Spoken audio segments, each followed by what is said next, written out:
Situations should never get this out of hand. Fire safety is a crucial lesson to learn, and all students should have awareness. A simple combination of fuel, ignition and oxygen is required for fires to break out and continue burning, so they can start almost anywhere. Like any other emergency situation, your response to fire is vital, so you need to be able to spot fire hazards and identify key safety features. Fire can spread rapidly, so your actions can and will prevent that happening. Just remember, when we are talking about accommodation buildings, the facts apply to your teaching buildings too. Welcome to the University of Lincoln's Introduction to Fire Safety video.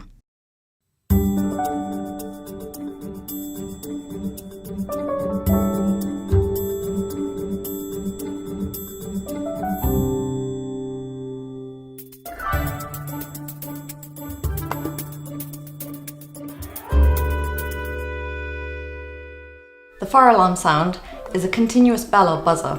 The sound may differ in different campus buildings, but they're tested on a weekly basis. Make sure you listen out to what the sound is in your teaching building.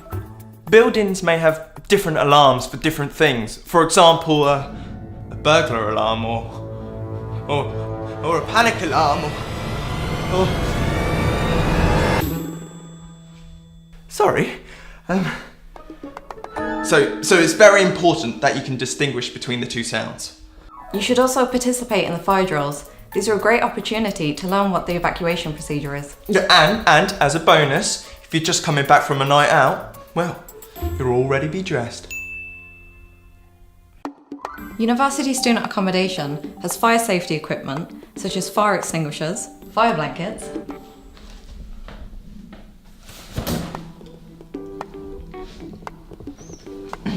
The university also has heat and smoke detectors which are wired into the alarms. Students mustn't tamper with or damage any of the equipment provided for safety. If you're not living in university student accommodation and your accommodation doesn't have fire safety equipment, talk to your landlord and see if it can be provided. The majority of the university's fire alarm activations are students cooking and showering. Showering with the door open. These doors greatly reduce the spread of smoke and fire throughout a building. They must never be propped open and always be kept shut.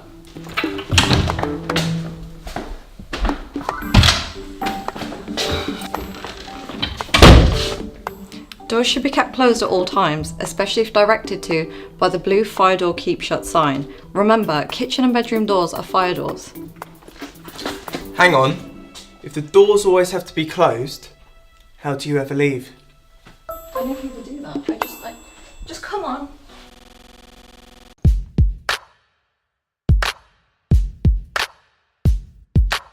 Oh, your room's so messy. How can you live like this? What's with all the boxes? Well, I'm saving them to build a fort to keep you away from me. Yeah, well, you know that cardboard and other materials are a combustion hazard. That's fuel for fire. Throw them away. Yes, Mum. And you can unplug and move that while you're at it. You know wires are a trip hazard. You can trip over that when you're trying to get out of the building.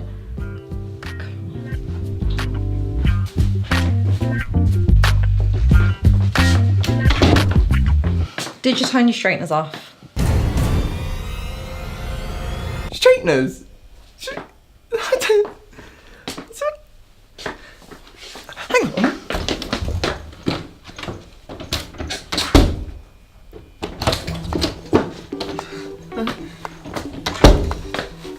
Always turn off and unplug all appliances before you leave, especially those that generate heat, such as straighteners, irons and cookers. Let's take a look at some more common causes of student accommodation fires. Roll the montage.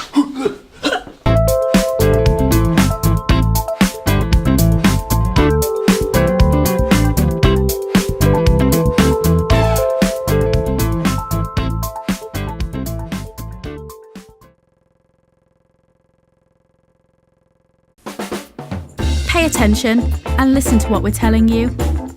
Leaving cooking unattended. Always stay in the room when cooking food on hobs. If you are cooking in the oven, make sure you check your food regularly. Always read the recommended cooking time on packaging and follow the appropriate guidelines. Cooking with the kitchen door open or steam from showers. Seriously, just keep the fire doors closed. Build-up of fat in the grill pan. Grease is fuel for fires. Don't make your grill pan a crime scene. Keep it clean.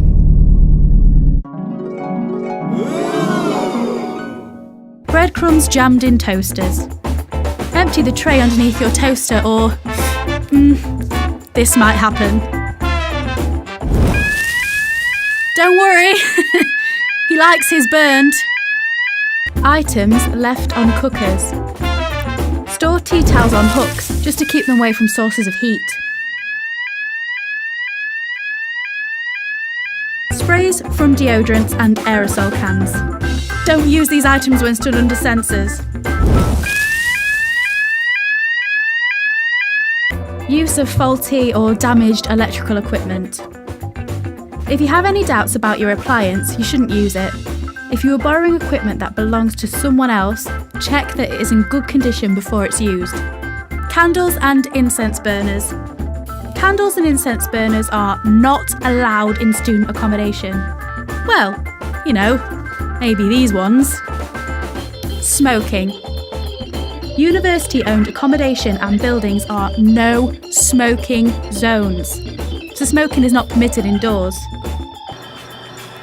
Oh, green running man, really? Seriously, guys, no smoking. When exiting the building, students should make their way to their designated assembly point. This can be identified by the fire action notices in buildings. Remember, escape routes should be kept clear at all times.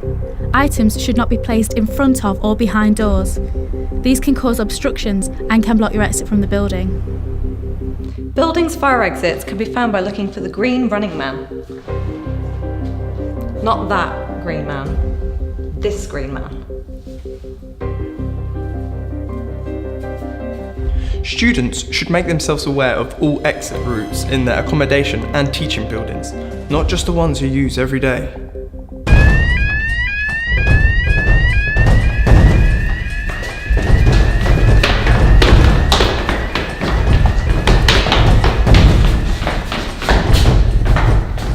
Whilst university student accommodation don't have lifts, many of our other campus buildings do. In the event of a fire, never use the lift, always take the stairs.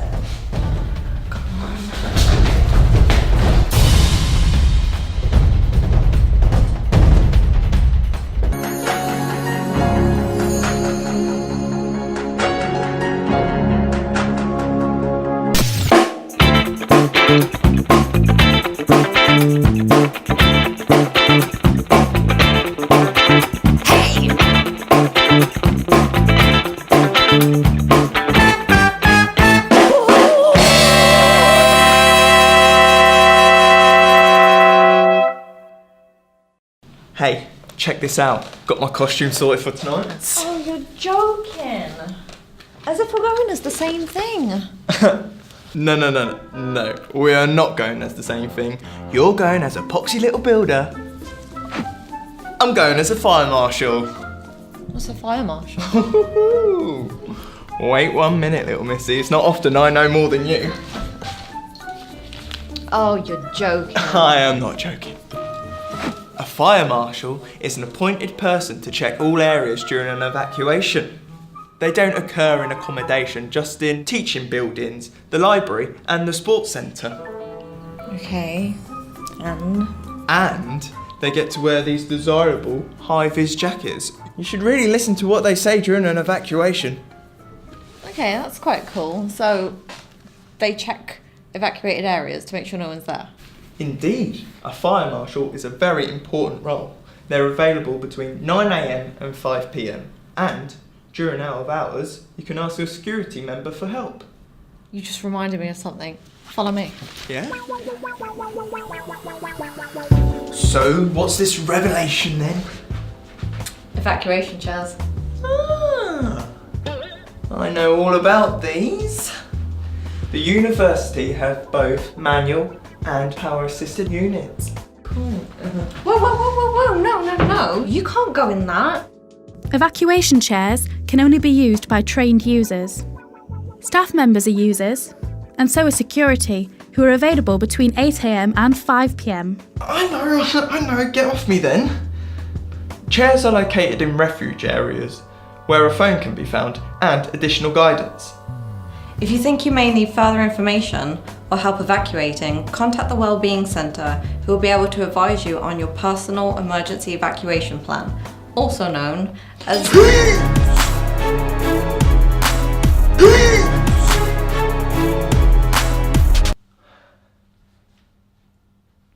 So that is that.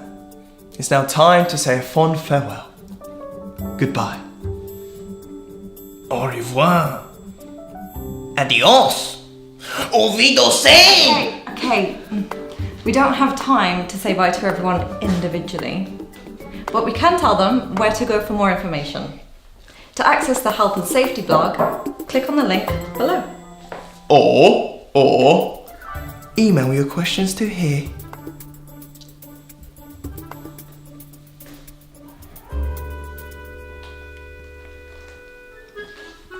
Thank you for watching the University of Lincoln's Introduction to Fire Safety video. If you have any questions about what you've seen today, please feel free to email us at safety@lincoln.ac.uk. Remember, health and safety is everyone's responsibility. Did anybody get my joke, by the way? Anyone? No?